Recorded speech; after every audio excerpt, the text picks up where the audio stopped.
This is Bonjour Chai, the DJ Elmaghribi edition. I'm Avi Fongold in Montreal, and I'm here with Phoebe Maltzbovy in Toronto. We are your Frozen Chosen. On today's show, we dive deep into the music of the Maghreb and hear about its effect, its impact back then, how it evolved into today, with Jewish Studies professor and musicologist Chris Silver.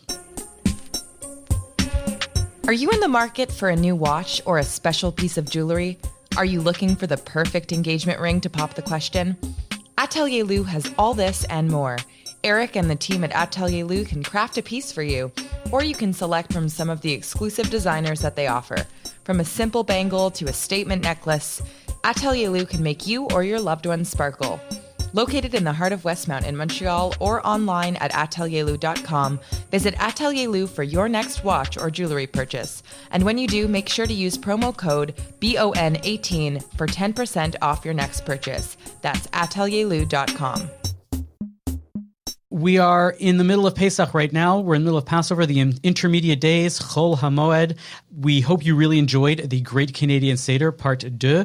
We got a lot of response from it. People loved it. We hope you have a chance to listen to it. If you haven't yet, go and check it out. With the second days of Pesach, the fascinating thing for me always is the Mimuna. I grew up in a half Sephardic, half Moroccan home, and we like to always focus a little bit on the Mimuna here at Bonjour Chai. It has a special place in my heart, in the heart of Canadians who are Sephardic, which is a significant portion, more than you see in many other countries, for a variety of reasons, which we may get into later or not. So for this year, we decided to bring in Chris Silver, who's a professor of Jewish Studies at McGill University. He just completed a book that came out several months ago called Recording History, Jews, Muslims, and Music Across 20th Century North Africa.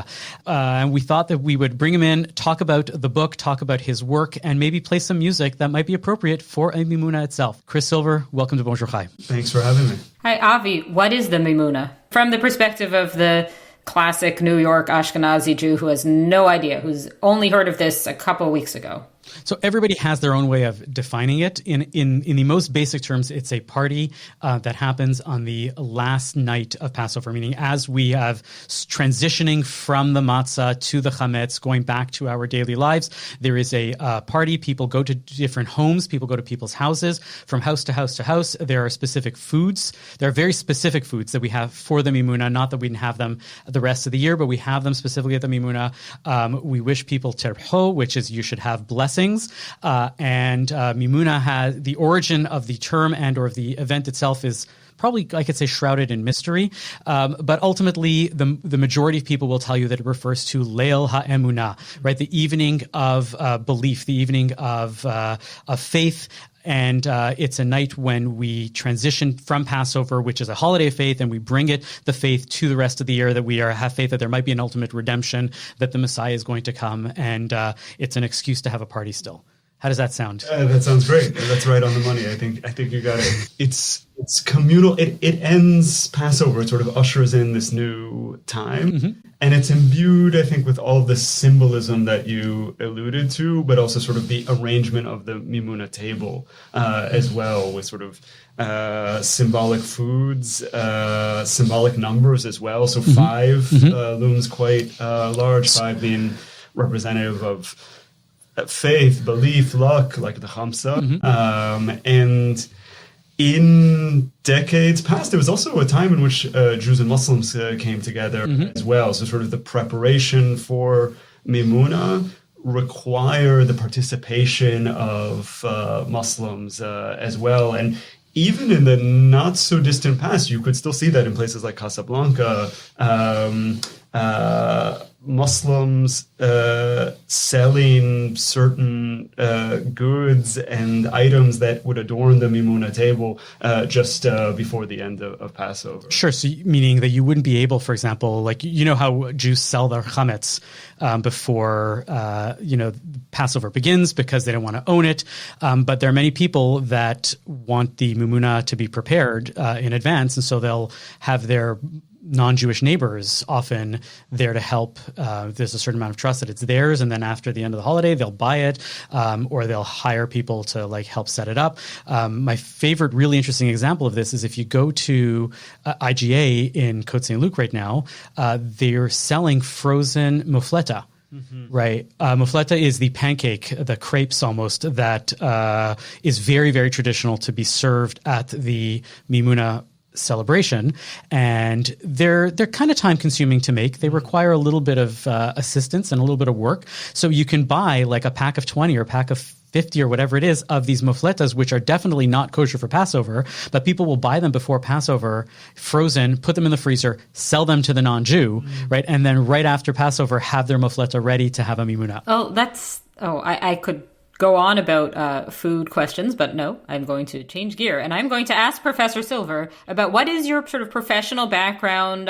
Where are you in the academic world? Like what do you do? And how did you get interested in the topic of North African Jews? When I was an undergraduate, I had an honors thesis advisor who's a specialist of Moroccan history and Moroccan Jewish history, named Emily Gottreich. That was at Berkeley. And she sort of, opened my eyes and ears to this world that I didn't grow up with and didn't know that well. And it's sort of that moment in which I began a journey, and like an academic journey, but also sort of like a personal journey, because this is obviously this has become my work, but it's also something that sort of animates me in the day to day, and it really sort of drives me as well. And so I ended up spending some months in Morocco in the early 2000s, working on my Moroccan Arabic. I was really sort of fired up about this subject matter, given that it was so rich, right? This was one of the largest Jewish communities in the Islamic and Arab worlds in the 20th century. 250,000 people, 250,000. Urban and rural, multilingual, sort of found in every Moroccan space possible, often overrepresented in certain industries in sort of like a really fascinating way, and we'll get to sort of what I looked at in particular in a moment. And then we can cut to 2009, and I was also in Morocco again, not in graduate school, just sort of in the working world, taking a trip to Morocco. I found myself in Casablanca, and I happened upon a record store there, an actual record store, not a store that sold CDs or MP3s or wherever we are now in sort of the digital landscape, but actual records. And that in and of itself was fascinating. And it was like walking into a time capsule, right? Because like all of the stock was sort of old and new. It was stock from decades ago, but the music itself was pristine. Dead stock, exactly. For those who know, dead stock. And so I asked the proprietor to give me a sonic tour of his store, with the promise that, of course, I would buy some things. And so then he started dropping the needle on record after record that just sort of filled this incredible space on these incredible speakers. And after sort of every other record that was played, he would almost... It wasn't quite a whisper, but sort of like, I feel like history often works with the whisper as a start. He would mention that the artist we just listened to was Jewish. And I was intrigued by that historical whisper, that potential phenomenon. And so I bought a small stack of records, and I'm sort of going to cut something short here, but I realized that there was much more to this history than that small stack of records. And so I wanted to sort of arrive at an understanding of how this happened, that so many Jews were basically pioneered Arab music in the 20th century. I was interested not only in questions of the classical high art musical tradition known as Andalusian music, which so often is the focus of the conversation and also the scholarship. But I sort of wanted to know what real everyday people listen to as well. And so with that sort of driving question or set of questions about sort of, why and how Jews, what did this place once sound like, and how did all of this happen? I returned to school and started my PhD. And, I was fortunate enough that I had mentors that believed in this work. Because it's very untraditional. I have a PhD in history, and my primary source material were century-old records, shellac records, spinning at 78 rotations per minute. That's so cool. That were... What I had also been told along the way is that they were gone, that they were impossible to find, destroyed, discarded, abandoned, and enough people believed in me and said, you can do it. And I ended up believing that it was possible. And, here we are some years later. Not only is there a book, but I have now an archive of hundreds of records from a century ago or so that I endeavor to make available to a wider public. Mm-hmm. So another thing that's all so fascinating. I was just thinking that there's really not that much knowledge in the Anglophone Jewish world of what you're talking about. And I was wondering, do you feel like you're bringing this, not just the knowledge of this specific musical history, but really just like, I wonder, are there people saying, wow, there were and are North African Jews? Like, how much of how ignorant is the typical Anglo Jew to this whole history and world? What I'm interested in is that many of us are quite fascinated by sort of the relationship of Jews and music, or Jews to music. And what I endeavored to do when thinking about sort of, bringing this to the Anglophone world is that if we're going to be thinking about Jews in music, we really should be thinking about it globally. And so it's not only a North American story, it's not only a European story, it's also a North African story, and it's also a Middle Eastern story. And those from these communities know that quite well. And so again, to bring it here to Montreal, there's an obvious association of this city with Leonard Cohen. It should also be closely associated with Sami Elmaghribi.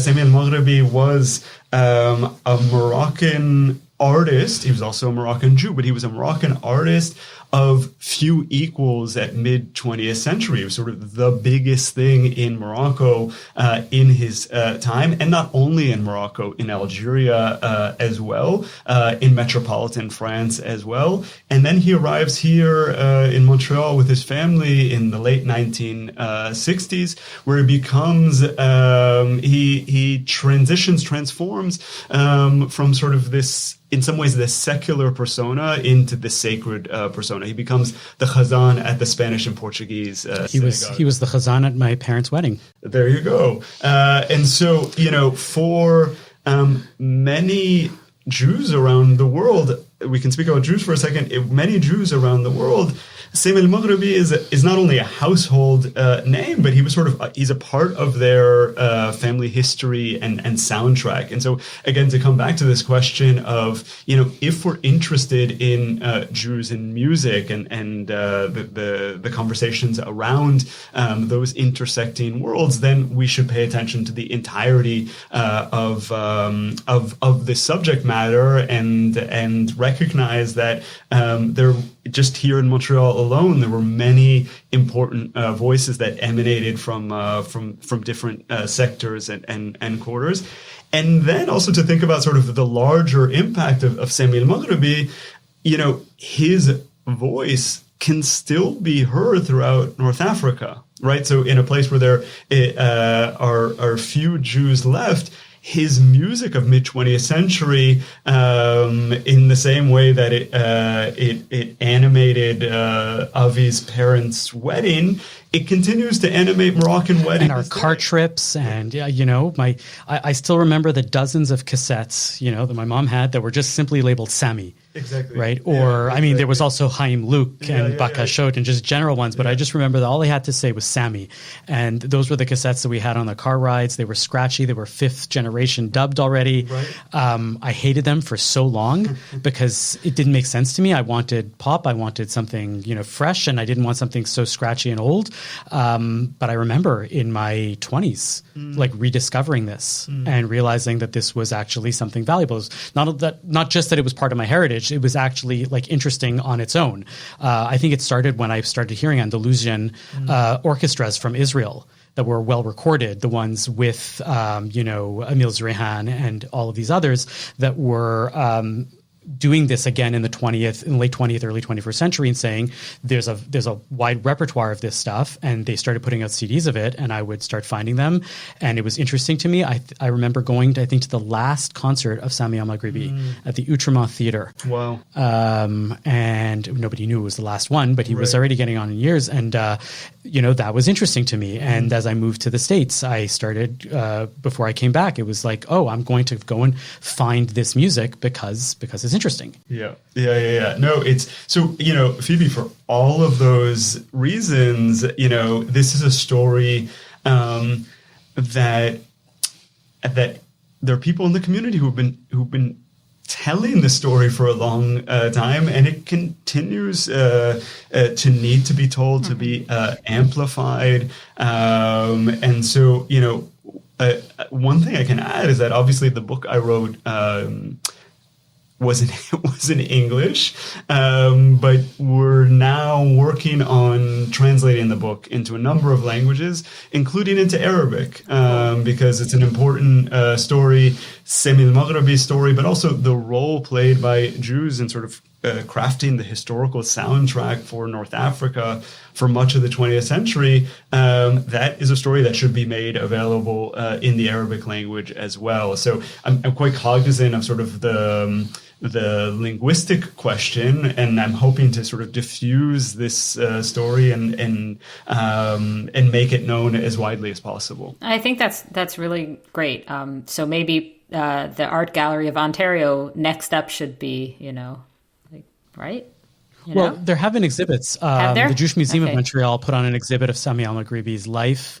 I remember one year for Nuit Blanche, the overnight, that they do an all-night festival throughout the city, and they put on an exhibit with music, with installations, with visuals.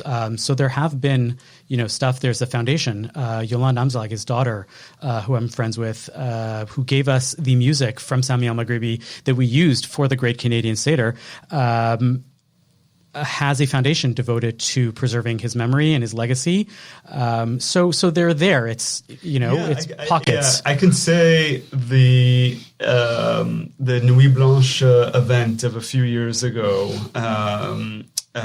in collaboration with the Museum of Jewish Montreal, Zev Moses, Jessica Rhoda, who I know you had on the podcast or on the magazine, Stephanie Schwartz, and of course the sort of intrepid Yolande Amzalag. This story has resonated for a long time and continues to resonate, and there are many of us working in collaboration to make sure that, again, it's sort of disseminated as widely as possible. And if I can say a note of praise for Yolande Amzalag, so this is the youngest daughter of Sami Elmaghribi, she is an archivist of this history, the likes of which I've never seen before. And so, she operates a foundation in her father's name, which is committed to his legacy, but also in sort of, again, like the most expansive perspective possible. So, she gathers people around her, Jews and Muslims, who come together for this music, who come together around the table to sing this music, to sort of to speak its message in various public spaces. It's really, really powerful. And, one of the questions that I alluded to earlier in terms of like, how does one do research on music of a century ago and in another place? because there is a perception of music as ephemeral, that it's sort of it as soon as it's out in the world, it sort of we lose its trace, or sort of its physical existence is difficult to track down, and that's something that sort of it sometimes burdens the study of music history, right? It's not necessarily archived, or the job of a musician is quite difficult. So they're not thinking about, well, I need to keep all of my material, or my concert posters, or my lyrics, or all of my recordings and things like that. But so one, Sami Elmaghribi was a league apart in this way. You can see sort of his entrepreneurial spirit. From the moment that he decided he was going to be an artist, he kept everything. And so this is from 1948, sort of his debut, moving forward. And his daughter, Yolande, has also kept everything, sort of despite great odds, the difficulty, the sort of competition for space in all of our homes. And what that has meant is that we can, again, sort of amplify his voice, look into sort of what, not just how incredible his music is, but sort of like what he meant in real time. And that's what I was after in this book, not just, again, the quality of his voice or his fidelity to the Andalusian music, but what impact did his music have on everyday Moroccan Jews and Muslims? And it was quite considerable. And my work is indebted to those who have preserved this history for so long. So whether it's Avi's parents who kept those cassettes and sort of kept... my mother. My father had nothing to do with it. Okay, Super sorry. Ashkenazi. Park and Laurier. Okay, got it. He's more Leonard Cohen than Sami Elmaghribi. Okay. So your mother then is part of this story, Sure. where, it's so easy to get rid of and so difficult to hold on, especially when it sounds like you've got fighting kids in the backseat of the car who don't want to listen to this music. It sounds like the answer to being a hoarder is professional success. Right? It's the only difference between a hoarder and an archivist is whether you've succeeded. But curated as well. Sure. And so, like Sammy's archive is so well curated that it enables us to tell the sort of the nuance of the story through my book and through the work of the foundation and here on this podcast. How much of the reason why you came to Montreal is related to the fact that he was from here, or he was here, and there was so much music, not just from him, but from the rest of the community available to you? It was certainly, well, let me say this. I know how academic postings work. We are both graduate student. We are both graduates of various graduate institutions, and I liken the academic job market to professional sports. Right? There's so many teams, and there's only so many positions, and you can't play every position. I'm not saying I'm an elite athlete, but an elite academic. But the fact that I had the opportunity to come here. To Montreal with the one of the richest Moroccan Jewish histories and communities in the globe was certainly a draw, and it continues to sort of drive my work, and I get to see that with my students as well. In other words, I teach, classes on the long history of Jewish life in the Islamic world, or the Jewish-Muslim relationship in the modern period. And I have quite a few students who come from the Moroccan Jewish community who end up writing these incredible research papers on their family histories. And the materials they're working with are their family papers, photos, documents, interviews, and things like that. And so, what we already know is sort of Montreal is a hub of Moroccan Jewish history. And I also think it can be a hub for Moroccan Jewish scholarship, or scholarship on the Moroccan Jewish community. Very neat. Amazing. I was wondering if we can get into some music, actually. Like play some songs, some clips, maybe something that might be the type of music you'd hear at a festive occasion, like a mimuna. Maybe we'll create our own little mini mimuna for Bonjour Chai. Why don't you get us started with a clip, and we can talk about it. Sure. So the first thing I'm bringing to you is one of Sami Elmaghribi's earliest recordings. So this is for the Pate label. Pate understood Sami Elmaghribi to be the future of their Arab catalog, as they put it, in North Africa. And so for those of us who grew up with Sami Elmaghribi here in Montreal, I wanted to bring something that was going to be a departure.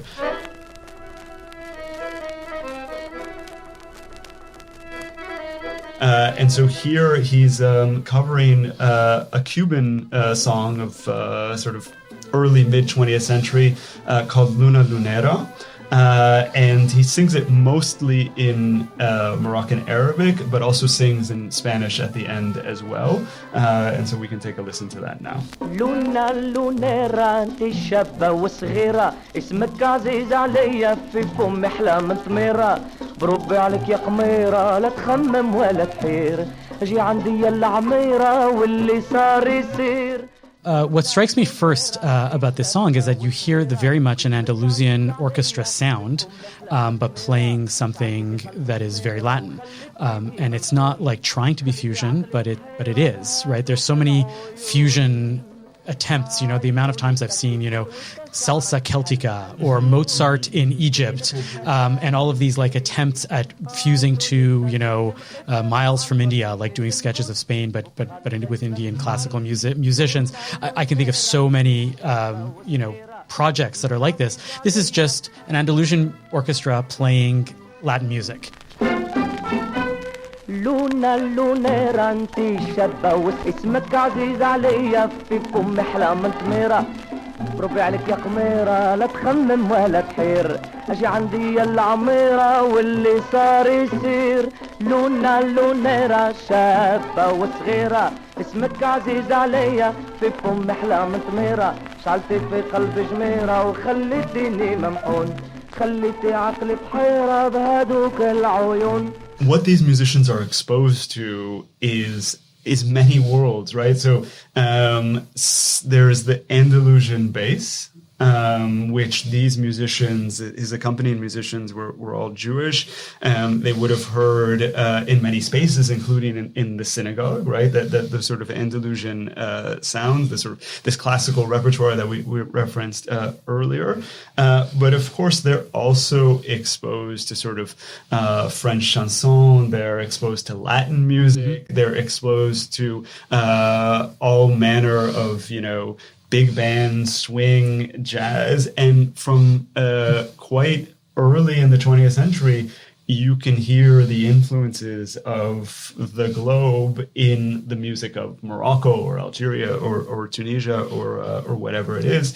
And Sami, in particular, at the beginning of his career, is really experimenting with either Latin music or big band or swing, and so it's something that I gravitate toward because it helps define the beginning of his career, and it's so different from later phases of his career as well. It's much more popular, and it's the music. Again, we know this from sort of different types of archival materials that people were really sort of coming together around, and that's why I wanted to sort of highlight it, spotlight it, because it often isn't in the narrative, right? The sort of a standard history of Moroccan music at mid 20th century or North African music in 20th century is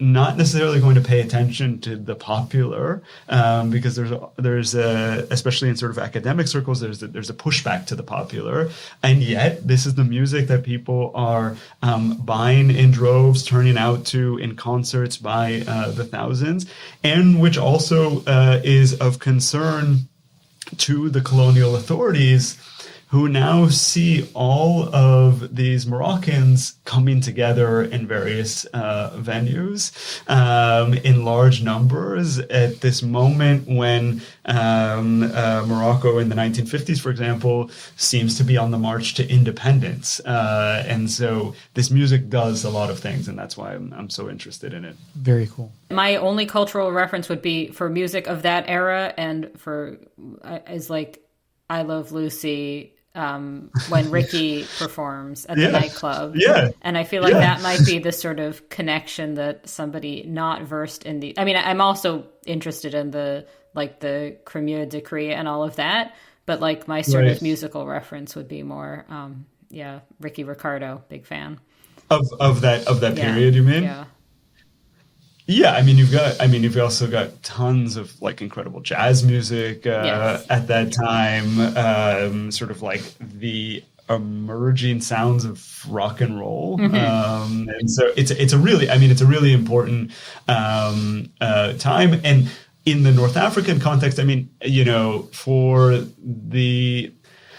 this is, this is sort of the anti-algorithm. We're just going to introduce people to some music here that perhaps they don't know. And, they can begin to think about it and can explore it, including through my online archive, Gharamophone, to get a sense of, what a different time and a different place sounded like. But Moroccan music is changing in the 1950s, and part of that change is driven by Sami Elmaghribi, who, as Avi pointed out, is bringing in sounds of elsewhere and instruments of elsewhere as well. So guitar, for example, makes its way in to Moroccan music, clarinet, saxophone, all sorts of sort of non-traditional instruments. Eventually we'll get the electric guitar.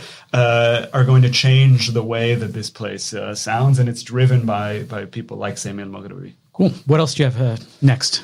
The next thing I thought I would play was another Moroccan Jewish artist, slightly younger than Sami. Someone who also later in his life becomes a chazan, who becomes a cantor, Joe Amar. And so what I wanted to do was bring some of his recordings from Morocco. So this is before he arrives in Israel in 1956, also the year of Moroccan independence. Joe Amar recorded for the Philips label in Morocco, mostly in Arabic, a little bit in Hebrew as well. For those who know Joe Amar, you're going to hear his sort of iconic voice, but this is going to be a departure in part because he's introduced here not just as Joe Amar, but as Joe Amar Elmaghribi, so Joe Amar the Moroccan.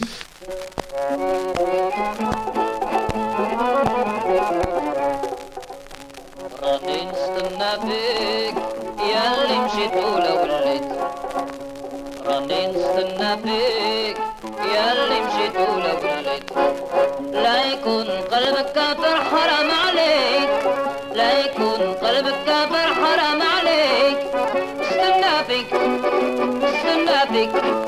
يا اللي مشيت ولا وليت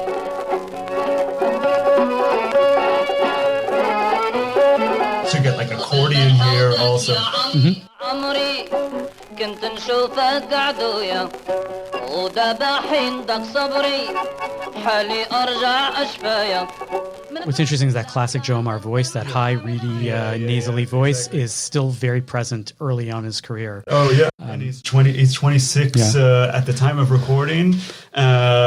He's moving around Morocco at this place. He's teaching in the eastern city of Oujda. He comes from just south of Casablanca. He's in Casablanca as well. He's with the great Moroccan Rabbi David Bouzaglo, performing Bakashot with him.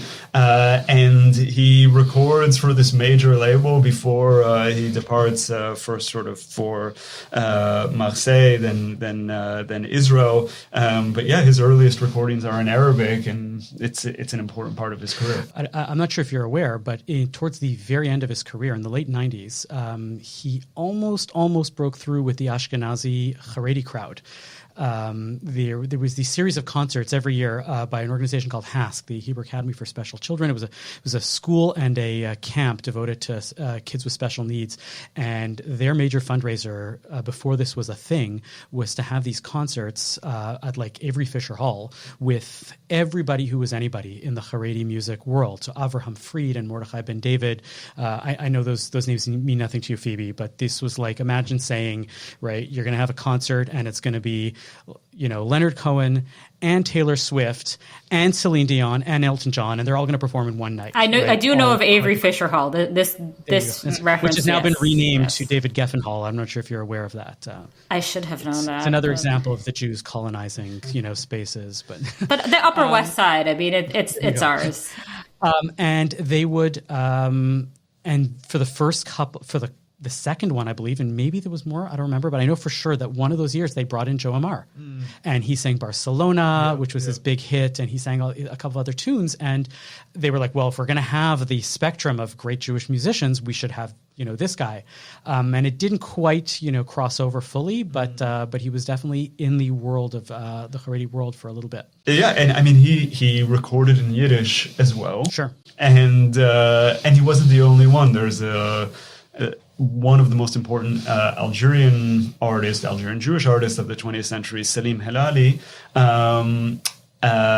in the late 60s or early 70s, I'm forgetting right now, but recorded a version of My Yiddish Mama in Yiddish and in Arabic, which is incredible. Well, as late as the late 90s, early 2000s, again, cantor Aaron Ben-Susan in Toronto, who was a chazan at an Ashkenazi congregation, but came from a Sephardic background, recorded in Judeo-Arabic, in Yiddish, and classic cantorial pieces. He had various albums out, but he was recording across multiple genres as well. So that's very interesting to see that also. I mean, it speaks to the talent of these people. And like another reason why we need to focus on them, their lives, their trajectories, their impact. I mean, these were people who knew, in many cases, sort of a global Jewish repertoire, and could perform it. In some ways, it's sometimes you can see it the other way around, that it speaks to the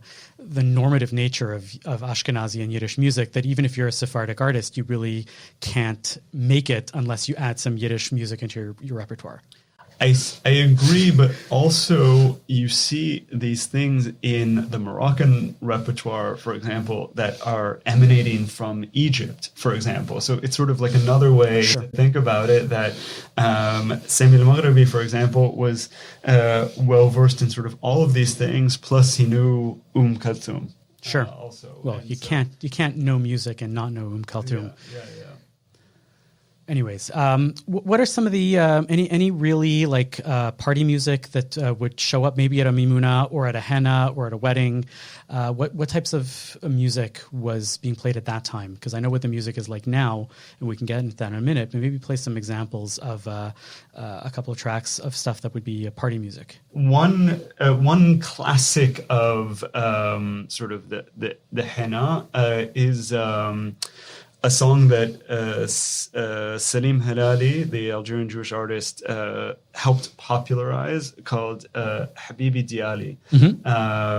My love, where is he or where is she? A song that was later covered by groups like Manu Chao and many others as well.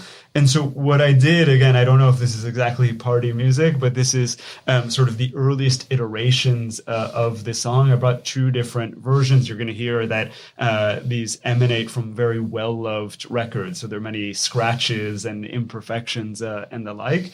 But this was among the most popular songs of 1950s Morocco and Algeria. Ali Habibi Diali Fin Huwa.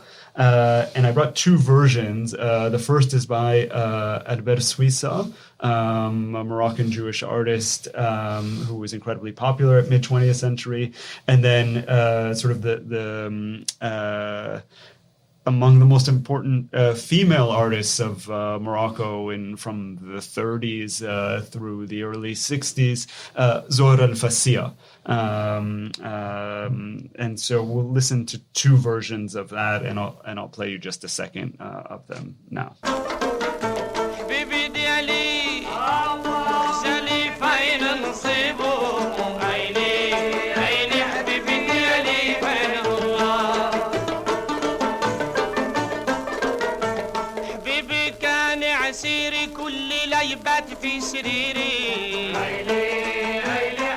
Okay, so I'll give you the Zohra al-Fassia version as well, also a well-loved record.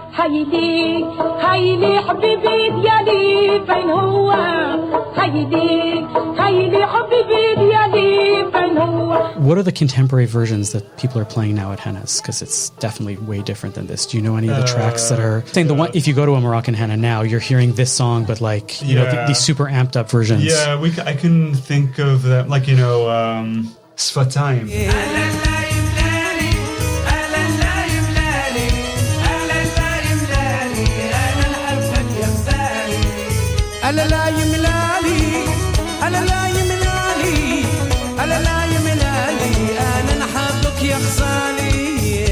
Yeah, what's fascinating about those three different tracks is how we have like the progression of like clearly the origin of this song. It's an upbeat song, but it seems almost mid-tempo by the standards of the same track played contemporarily for what they play at Hennas nowadays. And things get like really like amped up. They really jumped into a very fascinating like different direction, and that's because the exposure to current dance music, I'm guessing, has some real effect on the music that's played now.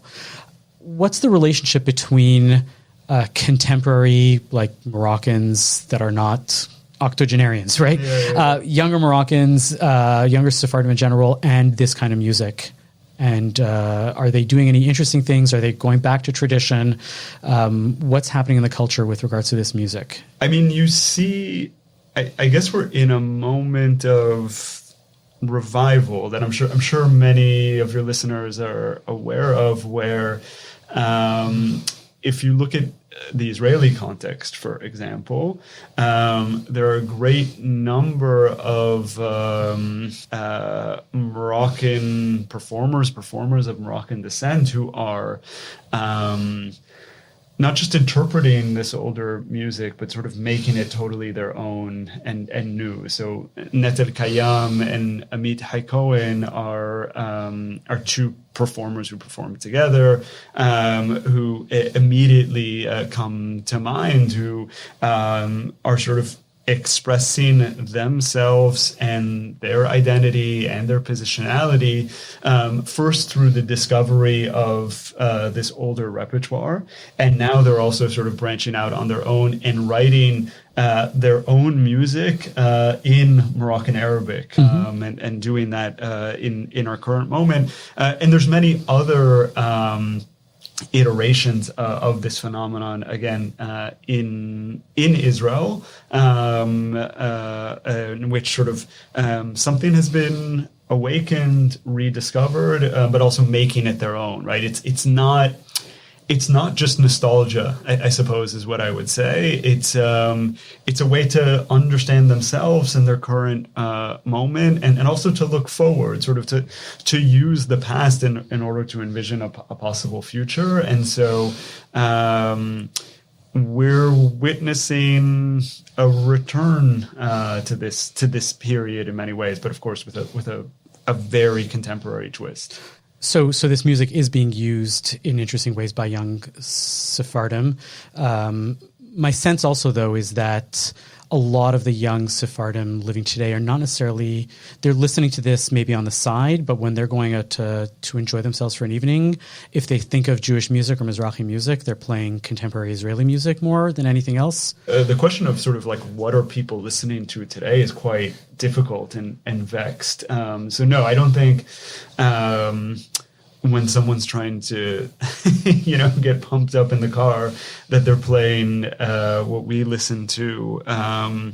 But what I am saying is, in terms of some very creative artists who are on the scene right now, there's a cognizance of this history, and there's an attempt to reinterpret it and make it their own as well.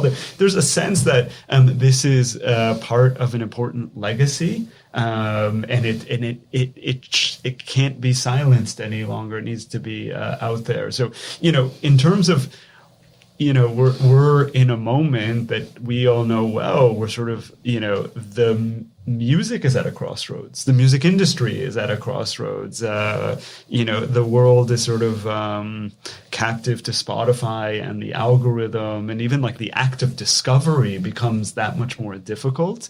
And so again, sort of what people listen to now becomes a very complicated question.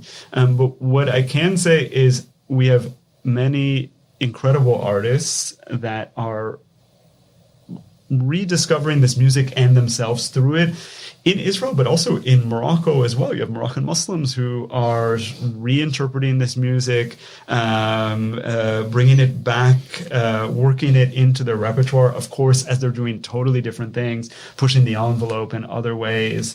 And so, I think a reinvestment in this music doesn't mean that it's all going to sort of head in that direction, right? There are global trends that are inescapable, but it does mean that you're going to start to be able to hear it in more spaces. So whether that's Israel or the festival stage in Morocco, or I just partnered on an event with the Siegel Center here, in which a young Moroccan Jewish artist from Brooklyn, Laura El Kazlassi, was just here.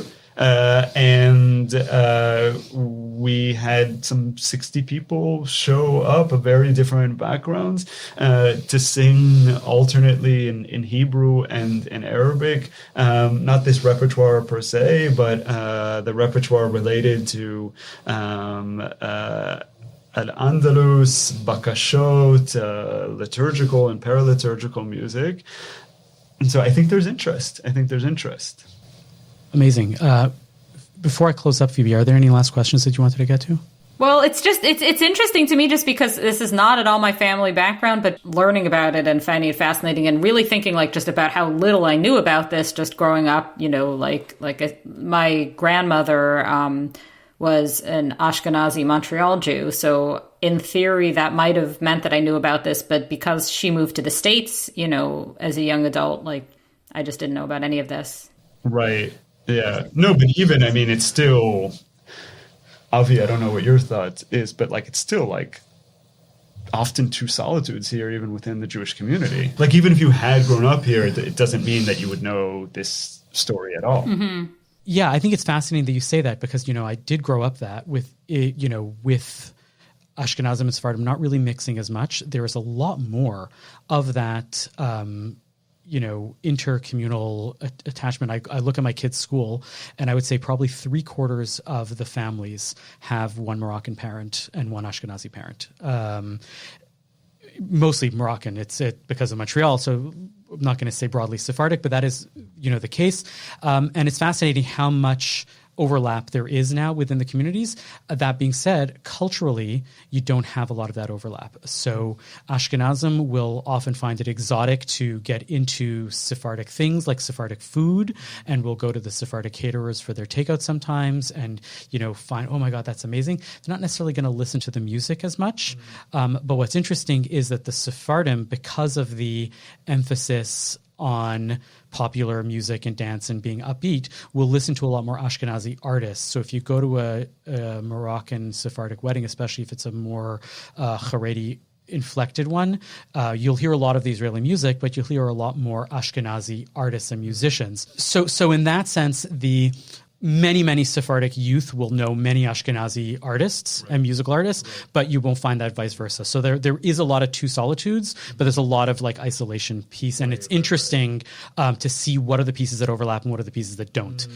So I'm really fascinated by that. Why don't you play us something to bring us out, another little festive bit? Can I play something that's a different type of festive? It's just a recording that I really please. like. Yeah. So it's not necessarily Mimuna we'll get you or otherwise, but I just love this this recording. It's Adon Olam. So sort of a great culminating piece. It's often the last piece that you perform or that you sing at any liturgy, at any service, right? At the end of an evening service and the end of a morning service, you'll often sing Adon Olam in Shul. And so this is a version that's recorded in Marseille in the south of France in the early 1950s by a Moroccan Jew coming from Morocco, making his way to Israel. It's recorded with sort of an incredible label that was bringing in all of these migrants from different places. So West Africans, North Africans, Armenians, Turks, Greeks. And the artist in question is Judah Sabah. And I had the great fortune of connecting to his son, really by like happenstance. Judah Sabah recorded maybe 4 sides in total. So 12 minutes in total in the early 1950s. And a very talented artist, but they were really sort of the sort of impromptu qualities is what I love here. And so what you're going to hear on this version of Adon Olam, again, recorded sort of mid-journey by a Moroccan Jewish migrant, is that there's a lack of musical instruments in the space. And so someone is accompanying Sabah by playing the spoons. Someone picked up a few spoons, and you'll hear that here. How very Cape Breton. There you go. Good way to end it on a Canadian note.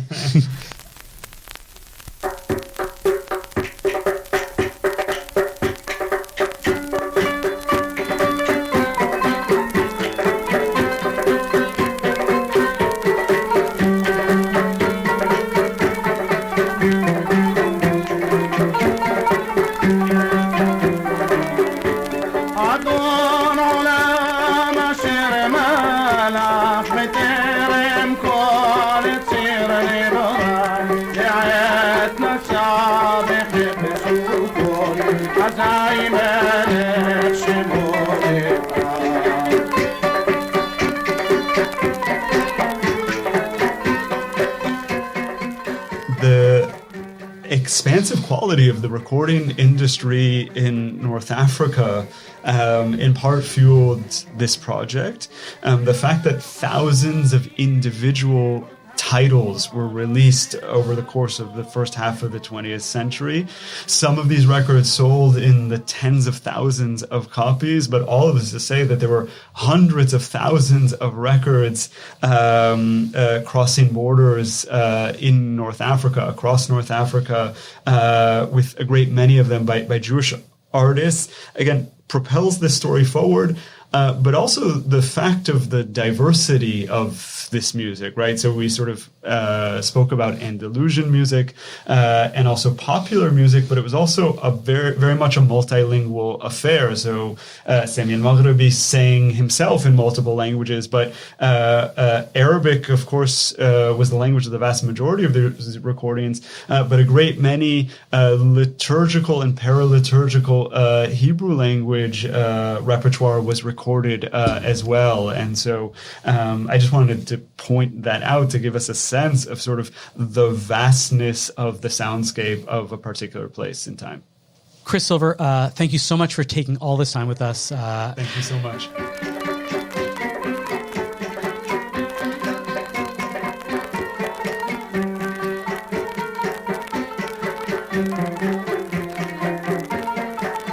Thank you for listening to Bonjour Chai for Chol HaMoed Pesach, the intermediate days of Passover. Our show is produced and edited by Zach Kaufman. The executive producer for CJN Podcasts is Michael Freeman. Our music is by So-Called. We are a project of the Jewish Living Lab and are distributed by the CJN Podcast Network. You can listen to all our past episodes on our page at thecjn.ca/bonjour, and you can subscribe to the podcast and automatically receive all episodes on Apple, Spotify, or wherever you get your podcasts. We love it if you told a friend about Bonjour Chai. It's one of the best ways we get new listeners. As always, you can email us with comments at bonjour@thecjn.ca. I'm Avi Feingold. I'm Phoebe Maltz-Bovey.